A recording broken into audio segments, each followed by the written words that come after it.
Bonjour, aujourd'hui on parle bilan, perspective et lancement du fonds FPCI IMO Remploi avec M Capital Real Estate et mes deux invités.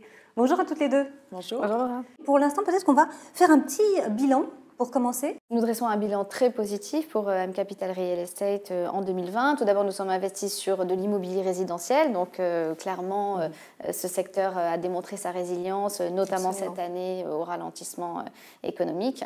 Et par ailleurs, on intervient, Sondes y reviendra, sur des opérations à un stade de maturité qui est très avancé, de bons emplacements et avec des critères très stricts et une grande sélectivité.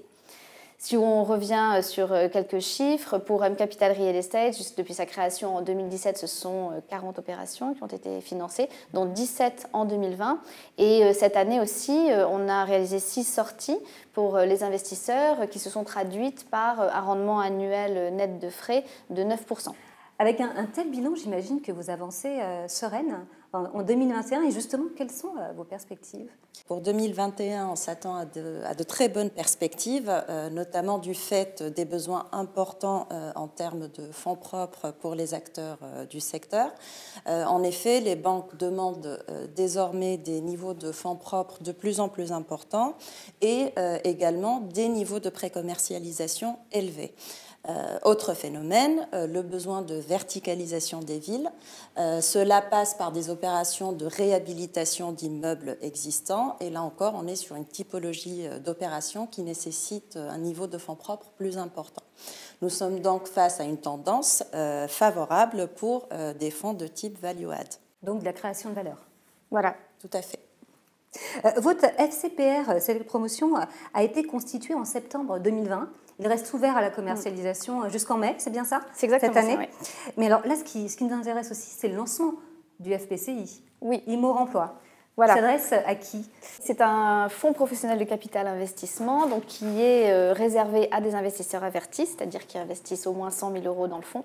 Et c'est un fonds qui est dédié à des personnes morales qui sont en situation de remploi de leur plus-value en report d'imposition, donc l'article 150 0B ter du Code général des impôts. Et on a créé ce fonds parce que cette classe d'actifs, l'immobilier résidentiel, nous semble bien adaptée à des personnes donc, qui ont cédé leur entreprise et qui veulent avant tout rechercher de la visibilité. Quelle est la stratégie d'investissement du fonds ? Ce fonds va investir dans des opérations de promotion immobilière et de marchand de biens, toujours dans l'épure de notre stratégie d'investissement global, à savoir privilégier l'immobilier résidentiel dans les grandes métropoles françaises et avec des critères très sélectifs. Pour la promotion immobilière, nous allons rechercher des opérations avec des autorisations administratives purgées, des niveaux de précommercialisation élevés, un coût technique sécurisé et des financements bancaires obtenus. Pour les opérations de marchand de biens, nous serons particulièrement attentifs à la qualité de l'emplacement des actifs et à la solidité des opérateurs. Alors, il est accessible à partir de 100 000 €. Quelles sont ses autres caractéristiques ? Il a une durée de vie de 6 ans, prorogeable 1 an, un rendement cible de 7% par an net de frais. Et c'est un fonds qui va être ouvert à la commercialisation, qui est ouvert là, et qui le restera jusqu'au 31 juillet 2021, avec un objectif de collecte de 15 millions €. Merci beaucoup à toutes les deux d'être venues en plateau. Merci Laura. Merci Laura.